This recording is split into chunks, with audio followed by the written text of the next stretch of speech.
नमस्कार मित्रों, मैं हाजिर हूँ एक और वीडियो के साथ। कन्या राशि के लिए 17 अक्टूबर से लेकर 16 नवंबर तक का समय कैसा रहेगा। जी हाँ दोस्तों, बहुत ही महत्वपूर्ण चर्चा है। बहुत सुखद परिवर्तन होने जा रहे हैं इस अवधि में। कल से सूर्य द्वितीय भाव में धन भाव में गोचर करेंगे।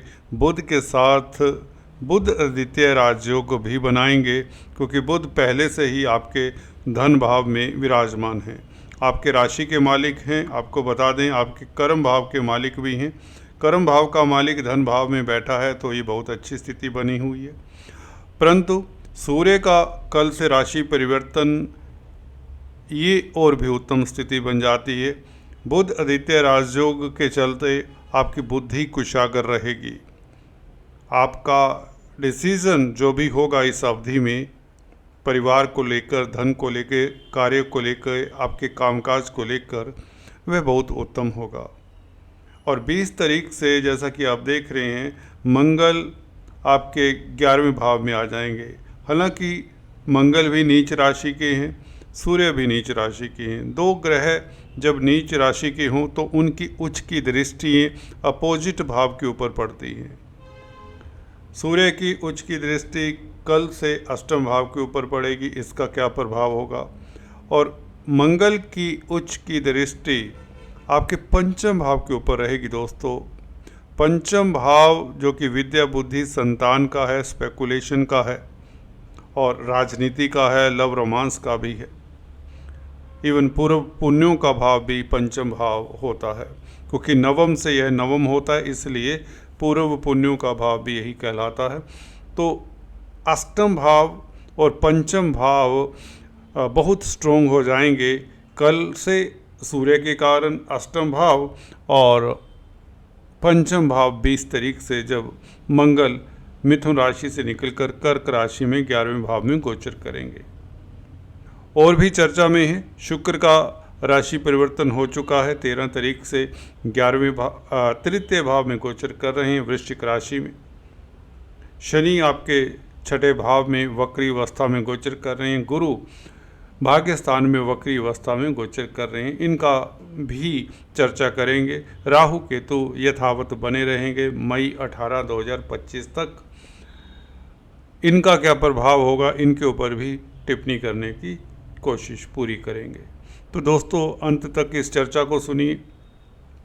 लाभकारी विश्लेषण है, कैसे सुखद फल दे सकते हैं ये नीच के ग्रह सूर्य मंगल इत्यादि, इसकी चर्चा करेंगे। हाँ, कहाँ से आपको सतर्क रहना है, कौन से एरिया को आपने टाइट रखना है, समझदारी से चलना है, वह भी बात करेंगे। और साथ में उपायों की बात भी करेंगे। चर्चा को आगे बढ़ाने से पहले मैं आपसे निवेदन करना चाहूँगा, अगर आप फर्स्ट टाइम इस चैनल पर आए हैं तो कृपया लाइक करें, शेयर करें, सब्सक्राइब करें। बेल आइकन के बटन को दबाना मत भूलें, नहीं तो कई बार आपको हमारे लेटेस्ट अपडेट्स शायद ना मिले। यही एक गुजारिश है। सूर्य आत्मा के कारक, पिता के कारक, शासन सत्ता के कारक, आपकी जो काया में दिल धड़कता है उसके भी कारक होते हैं दोस्तों। हालांकि हड्डियों के भी कारक माने जाते हैं। हमारे शरीर में जो हड्डियां होती हैं, बोन्स होती हैं, उसके भी कारक होते हैं।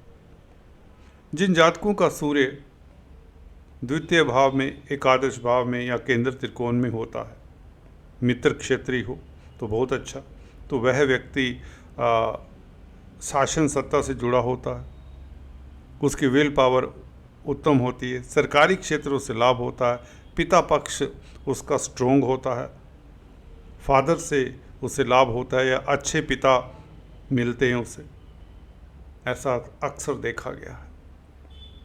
यहाँ पर बुध के साथ सूर्य का मेल, बुध आदित्य राजयोग, लग्नेश, दशमेश और 12वें भाव के मालिक हैं सूर्य। विदेशों से आपको लाभ होने के प्रबल योग बनते, क्योंकि कार्यस्थल के मालिक जो कि बुध हैं ने संबंध बनाया है 12वें भाव के मालिक सूर्य के साथ। कार्य क्षेत्र के मालिक बुध ने संबंध बनाया है 12वें भाव के मालिक सूर्य के साथ।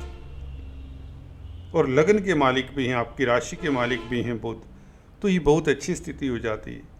विदेशों से लाभ कमाने के लिए मल्टीनेशनल कंपनीज में कामकाज करते तो बेहतर स्थितियाँ। वैसे भी व्यापार के कारक हैं बुध, कोई भी व्यापार करते हैं तो भी बेहतर स्थितियाँ। परिवार में धन आने की स्थिति बेहतर होगी अगर आप कोई विदेशी कंपनियों में इन्वेस्ट करते हैं या विदेशी कंपनी के साथ कामकाज करते हैं। सूर्य शासन सत्ता के कारक हैं, जो सरकार से जुड़े हुए लोग हैं, क्योंकि बुध मित्र है सूर्य का, इसलिए सरकारी क्षेत्रों से भी लाभ की संभावनाएं प्रबल होती हैं। सूर्य की उच्च की दृष्टि खास काम कर जाएगी। यहाँ पर द्वितीय भाव में बैठकर सूर्य उच्च दृष्टि से अष्टम भाव को देखता है। यहाँ पर अचानक से लाभ के प्रबल योग, कोई शुभ समाचार जैसे कि लिखा जा चुका है और कल से 17 अक्टूबर से आपको मिल सकता है, कभी भी मिल सकता है। हालांकि इसकी संभावनाएं 20 तारीख से मिलने की ज़्यादा हैं, क्योंकि पंचम भाव के ऊपर मंगल की दृष्टि भी रहेगी 20 तारीख से। जैसा भी है, चांसेस ये हैं कि अष्टम भाव, जो कि अचानक से होने वाली घटनाओं का जनक माना जाता है, 8th हाउस, यहाँ पर उच्च की दृष्टि 12वें भाव के मालिक की, सूर्य 12th हाउस के मालिक है, जो कि व्यय भाव कहलाता है, नुकसान का भाव माना जाता है 12वां भाव। निवेश करते हुए, बड़ा निवेश करते हुए 2 बार सोचें। हालांकि मैं कहूँगा आपको 29 तारीख तक निवेश नहीं करना चाहिए, खासकर बड़ा निवेश, परंतु लाभ अपने आप होगा। वेट एंड वॉच, अकस्मात ढंग से कोई समाचार मिलेगा, कोई व्हाट्सएप आएगा, कोई मेल आएगा कि आपको फला इन्वेस्टमेंट के कारण या फला आपकी प्रॉपर्टी का रेट बढ़ गया है, कोई भी कहीं से भी नौकरी में आपको कोई अच्छी पोजीशन मिल रही है या आपकी प्रमोशन होने की योग बन रहे, क्योंकि कन्या राशि दोस्तों, शनि जब 6th हाउस में होते हैं, मैं अक्सर बताता हूँ, अभी 29 मार्च 2025 तक शनि आपके ऊपर मेहरबान रहेंगे। ये मैं आपको फिर से बता दूं, मैं अक्सर हर दूसरी वीडियो में ये चर्चा करता हूं, क्योंकि आप भूल ना जाएं। देखिए, ग्रह तो गोचर करते रहेंगे, ग्रह राशि परिवर्तन करते रहेंगे। शनि ने यहाँ पर 29 मार्च 2025 तक बैठे रहना है। जब तक ये यहाँ पर है, अगर आपको कोई सुखद फल नहीं मिलता इस अवधि में, जो कि बहुत प्रबल संभावनाएं हैं आपके लिए, कोई सुखद जो चर्चा हम कर रहे हैं वह होगी। शनि यहाँ पर सहाई बने हुए, भले ये वक्री हैं, भले मार्गी हैं, कुछ फर्क नहीं पड़ता जब शनि 6ठे भाव में होते। तो आपको कोई महत्वपूर्ण सूचना मिल सकती है, अचानक लाभ के योग बनते, क्योंकि शनि की भी नीच की दृष्टि ये विपरीत राजयोग का फल देती है। शनि की 12वें भाव के ऊपर भी दृष्टि है, ये भी विपरीत राजयोग का फल देती है। और अब सूर्य की दृष्टि भी यहाँ पर उच्च की दृष्टि है, शनि की नीच की दृष्टि, ये कमाल है, नीच भंग जैसी स्थिति हो जाती है। ठीक है, ये अजब सी स्थिति मानेंगे इसे। कहते हैं ना, जिस रास्ते को आप छोड़ चुके थे, जो उम्मीद छोड़ चुके थे, वहाँ से भी आपको लाभ होता है, ऐसा हमने अक्सर देखा है। अष्टम भाव पाताल का भाव है, तो वो भूमिगत चीज़ें या वो भूली बिसरी यादें ताज़ा हो जाती हैं कई बार ऐसे योगों में, जब उच्च की दृष्टि सूर्य जैसे ग्रह की पड़े। तो मुझे लगता है कहीं ना कहीं आपको अटका हुआ धन मिल सकता है, अभी भी चांसेस हैं, बल्कि कल से और बेहतर बन जाते हैं। और कहीं ना कहीं इन्वेस्टमेंट से आपको लाभ होगा, कोई बड़ी इन्वेस्टमेंट, हालांकि 29 तारीख तक अवॉइड करें तो अच्छा है, पर फिर भी आपको लाभ के प्रबल योग बनते हैं। शेयर स्टॉक मार्केट में फिर भी आप इन्वेस्ट कर सकते हैं, क्योंकि मंगल की उच्च की दृष्टि, जो कि खुद अष्टमेश है, पंचम भाव के ऊपर रहेगी। उच्च की दृष्टि अष्टमेश की यही बताती है कि स्थितियां यू टर्न लेने जैसी हो सकती हैं, सुखद यू टर्न कहें। इसमें यहाँ पर पंचम भाव विद्या बुद्धि संतान का है, आपके बौद्धिक बल के कारण आपको लाभ हो सकता है। मंगल की दृष्टि 20 तारीख से पड़ेगी पंचम भाव के ऊपर, बड़ा लाभ, बल्कि सुखद लाभ और कोई गेन। ऐसा नहीं कि नौकरी में ही आपको सिर्फ लाभ होगा या व्यापार में लाभ होगा, धन लाभ तो होगा ही होगा, इसके चांसेस प्रबल बनते हैं।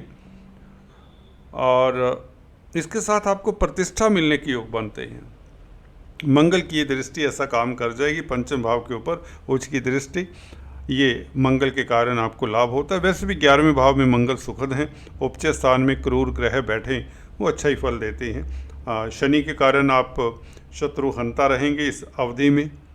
जॉब में बेहतर स्थितियां होंगी, कोई शुभ समाचार मिलने के प्रबल योग है। फिर से बता रहा हूँ, क्योंकि बुध के साथ सूर्य का मेल जो होगा कल से, यह देखिए सूर्य मित्र हैं बुध के, और बुध कम्युनिकेशन के कारक हैं, तो कोई ना कोई इन्फॉर्मेशन आपको ऐसे मिल सकती है जो लाभकारी होगी। यह कार्यस्थल को लेकर हो सकती है, ये आपकी हेल्थ को लेकर हो सकती है, ये आपके रिश्तों को लेकर हो सकती है, ये आपकी कन्या संतान या मामा पक्ष को लेकर हो सकती है। अगर आप प्रिंटिंग स्टेशनरी का कामकाज करते हैं, ट्रेडर्स दुकानदार हैं, कोई भी व्यापार करते हैं, तो उसमें ये सुखद समाचार है। परंतु यहाँ पर एक और बात कहना चाहता हूँ, इसके साथ साथ पारिवारिक रिश्ते भी मधुर होंगे। लग्नेश जब द्वितीय भाव में बैठे तो परिवार में माहौल पहले से बेहतर होता है। शुक्र का भाग्यस्थान को देखना, भाग्यस्थान का मालिक होकर आप भाग्यशाली तो रहेंगे। और ये ग्रह सूर्य और मंगल यही बताते हैं कि आपके भाग्य की डोर फिर से, भाग्य की गति फिर से तेज होने वाली है। आप रफ्तार पकड़ने वाले हैं, कहीं ना कहीं आपका लव लाइफ बेहतर होने वाला है। पंचम भाव के ऊपर मंगल की दृष्टि ये बताती कि अचानक से आपका लव लाइफ चहकने और महकने लगेगा। पारिवारिक रिश्ते मधुर होंगे, मतभेद दूर होंगे। द्वितीय भाव में सूर्य बुध की युति ये बताती है। शुक्र का भाग्यस्थान के ऊपर प्रभाव विदेशों से लाभ के योग बनाता है। गुरु की दृष्टि पंचम भाव के ऊपर, हायर स्टडीज़ के लिए अच्छा समय रहेगा। कॉम्पिटिटिव एग्जाम्स से आपको अच्छा समाचार मिल सकता है, आप उत्तीर्ण हो सकते हैं इस अवधि में, जब तक सूर्य बुध के साथ है। खासकर 29 तारीख तक ये समाचार मिल सकता है आपको। हालांकि शुक्र बुध का भी योग बहुत अच्छा, दोनों मित्र होंगे। 29 तारीख को जब शुक्र के साथ बुध आएंगे, ये भी अच्छा रहेगा। लगन में केतु बैठे हुए, केतु राहु ये मैं अक्सर बताता आया हूँ, छलिया ग्रह कहें या छाया ग्रह कहें, ये भ्रमित करने की स्थिति में रखते हैं व्यक्ति को। और पीछे आपने देखा ही होगा जब केतु बुध के साथ थे, हालांकि बुध भद्र नामक राजयोग बना रहे थे, परंतु ये तनाव देता है केतु। काफ़ी इस तरह के व्हाट्सएप भी आए जिसमें हमने पहले बात भी की थी, परंतु अब तनावों से तो मुक्त हैं, दिमाग हल्का फुल्का रहेगा, सोच आपकी पॉजिटिव रहेगी। सबसे खुशी की बात यह है, सूर्य का साथ मिलेगा तो आपकी विल पावर अच्छी रहेगी। आपकी विल पावर अच्छी रहेगी, मन भी अध्यात्म की ओर भी जाएगा। 12वां भाव अध्यात्म का भी होता है। लग्नेश के साथ संबंध 12वें भाव का हो तो अध्यात्म की ओर भी आपका झुकाव होता है कहीं तो अच्छा योग है सूर्य बुध का। हाँ, बहुत बड़ा निवेश नहीं करें या किसी को धन ना दें, ये भी ध्यान रखें। Do not give money unnecessarily. रिश्तेदार को अगर कोई किसी दोस्त को देनी है तो सोच समझ कर दें। गुरु का प्रभाव अच्छा रहेगा, गुरु आपके लिए बहुत अच्छी स्थिति में, बेटर इससे प्लेनेट कोई हो नहीं सकता इस अवधि में, शनि गुरु के अलावा ये बेस्ट है। शनि और राहु का नक्षत्र परिवर्तन हुआ है, तो देखते हैं इस अवधि में 17 अक्टूबर से लेकर 16 नवंबर तक आपसे क्या समाचार मिलता है। आशा है कोई आप शुभ समाचार दें, कमेंट करके बताएं आपकी, क्योंकि यहाँ पर नौकरी को लेकर, व्यापार को लेकर, स्टडीज़ को लेकर, लव लाइफ को लेकर, धन को लेकर, परिवार को लेकर, या विदेश यात्रा को लेकर, या विदेशी कामकाज को लेकर बहुत अच्छी स्थिति बनी हुई है। और शेयर स्टॉक मार्केट वालों के लिए खास स्थिति उत्तम 20 तारीख से हो जाएगी, बल्कि कल से भी हो चली है, क्योंकि अष्टम भाव को सूर्य उच्च की दृष्टि से देखेंगे तो अचानक से लाभ के योग बनाता है अष्टम भाव। आप अगर रिसर्च कर रहे हैं, साइंटिस्ट हैं, अष्टम भाव पर ये दृष्टि आपको आपकी रिसर्च का इनाम मिल सकता है। आप सक्सेसफुल होते हैं, सफल होते हैं अपनी रिसर्च में। अगर आप कोई काफ़ी समय से, सालों से मेहनत कर रहे हैं अलग थलग होकर, वह मेहनत इस अवधि में सफल हो जाया करती है। अगर आप कुछ लिख रहे हैं, कुछ क्रिएट कर रहे हैं, ऐसा जो अभी आप पब्लिश नहीं कर पाए, ना दुनिया को दिखा पाए, कुछ ऐसा काम जो दुनिया की नज़र में नहीं ला पाए आप, उसमें भी मदद मिल सकती है। इसमें सहायक आपका मामा पक्ष हो सकता है, सरकारी पक्ष हो सकता है, आपका पिता हो सकता है, आपकी बेटी हो सकती है, आपकी बहन हो सकती है, कोई स्त्री वर्ग का जातक भी आपको मदद कर सकता है आपके अधूरे कार्यों को संपन्न करने में। आपकी कोई मनोकामना पूर्ण होने के योग मंगल भी बनाता है। इसमें मित्रों का साथ भी मिल सकता है, क्योंकि तृतीय भाव का मालिक मंगल 11वें भाव में बैठा है, तो कहीं ना कहीं ये भी हो सकता है। परंतु ब्लाइंड फेथ अवॉइड करें इस फेस में। राहु के उपाय करते रहें, ये अच्छा रहेगा आपके लिए। डॉग्स को, काले सफ़ेद कुत्तों को कुछ ना कुछ खिलाते रहें। आज इतना ही, फिर से मिलते हैं दोस्तों। Have a nice time, God bless you.